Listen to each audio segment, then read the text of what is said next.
Xitoydagi yuqumning vaziyati. Xabarlar qaraganda Xitoyning sog'lomlikni qo'g'dash degan to'r betida yuqumning taraqqiyoti va san-sipirini e'lon qilish va kundalik xabarlarni yanglab turish uchurlar biroqla to'xtab qolgan. Hozir kuzatuvchilarningki faraz qilishicha, bu to'r betga sog'lomlik yuqumning masalasini yolg'on san-sipir bilan e'lon qilishdan qo'rqqan yoki bo'lmasa navbatdagi rost yuqumning san-sipirini e'lon qilishdan texmi qo'rqqan deb qaraydi ekan. Chunki Xitoy hukumatining hozirgi yangi siyosatida Xitoy davlatida xuddi chet elga o'xshash butunlay yuqum virusi tamomlanishib oxirlashdi hamda virus bo'lsa bu yuqumning ismini o'zgartib o'pkaga so'g'itgan yoki bo'lmasa yeni xarakterliki zukon kesili deb yangi ism qo'ygan ekan. Yuqumliq virus hozir ojizlab tugidi. İnsanlarning hayotiga hozir xatar yetkazmaydigan bo'ldi deb hukumatning jiddiy yuqumliq kasalning oldini olish tizimligidan ilib etgan. Bir oyning oldida bo'lsa butun insonlarni uylariga so'lab yuqumning taraqqiyotini tekshiramiz deb butun inson va uy hayvonlari hattoki yeydigan ko'ktatlardan tortib tekshirish ib borgan. Endi bo'lsa tuyuqsizla 90 gradus o'zgarib, hech qanday voqea yuz bermagan holatga kelgan. Bu ahvolga qarab, yuqum virusi o'zgarib ketdimi yoki bo'lmasa Xitoydagi insonlar o'zgarib ketdimi deb o'ylashga to'g'ri keladi ekan. Xitoyning sog'lomlik to'rbitida 1-oyning 8-kunidan boshlab chet eldan kirgan har qanday insonlarni ayirib turib tekshirish, kuzatish tuzumlarining hammasini amaldan qoldirib etgan. Hamda Xitoy fuqarolarining chet davlatlarga chiqib sayohat qilishni keng ko'lamda tashviq ilib borgan.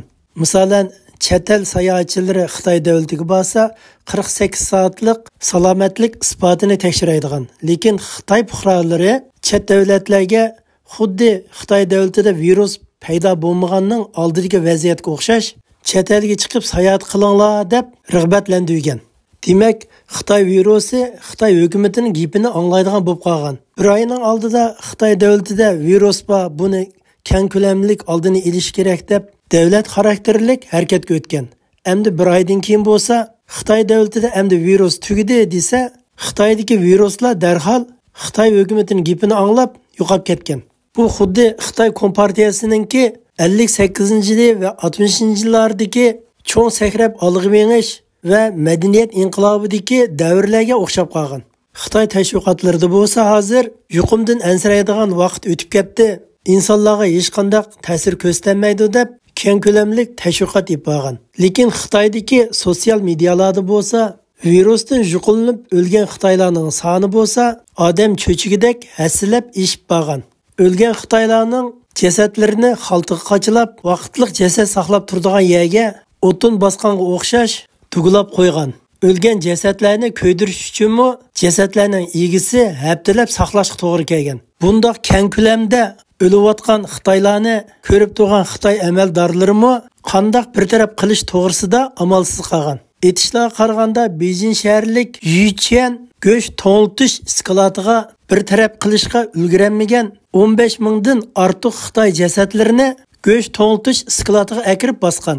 Patmagan jasadlarni jasad ko'ydirish zavodiga yaqin bo'lgan maydonlarga tugulab qo'ygan. Beijing shaharlik partkom sekretarimi maydondagi jasadlarni ko'rib yig'lab ketgan.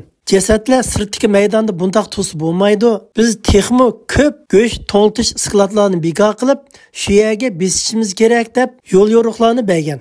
O'layotgan jasadlarning sonini hukumat tarafdan e'lon qila olmagan. Xuddi quloqni etib olib, qo'ng'iroq o'g'irganga o'xshash hech qanday ishdan xabari yo'q bo'lib olgan. Aytishlarga hozirgi Xitoyning yangi siyosati bo'lsa, kontrol qilamagan bu virusni qo'yib berish. Hatto butun Xitoy xalqiga bu virus yuqib, Xitoylarning immunitet kuchi virusga bardoshlik bera oladigan vaziyatni shakllantirishgan. Shuning bilan Xitoy virusi butunlay Xitoy davlatida yo'qaydi degan siyosatni qo'llanayotgan deydi ekan.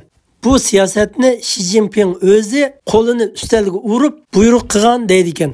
Yuqumga bardoshlik bera oladigan Xitoylarning immunitetini oshirish uchun hukumat tarafdan maxsus virusni qasdanga tarqitishga başlagan deydi ekan. Bunun misali bo'lsa, hozir Xitoylarning oilasidagi suv turbisidimi yuqumli virus bayqalgan. Yuqumli virusni tekshiradigan asbob orqali turbi suyini tekshirsimi virusning bakteriyalari ko'ringan. Bu ahvolni bayqagan Xitoylar darhol suv idorasiga tushuntirish berish telefonlarini urgan, xatlarni yozgan, lekin javob kelmagan. Undan boshqa Xitoy sotsial medialarida Ankang shahrining havo bo'shlig'ida aeroplan uchib, oq tutak is chiqarib dori chashgan. Shuning bilan nurg'un Xitoylar havodan Xitoy virusiga giribtor bo'lgan. Bundan boshqa yana nurg'un Xitoylar o'tirashilgan shaharlarda aeroplan bilan dori chechish ahvoli ko'rilgan. Hamda shu shaharda yana kasalning soni aslab ko'payib mangan. Xulosalaganda hozir Xitoy hukumatı suv orqali, havo orqali qum virusini keng ko'lamlik tarqitish orqali Xitoylarning immunit kuchini, Xitoy virusiga bardoshlik beradigan immunit kuchini oshirmoqchi ekan.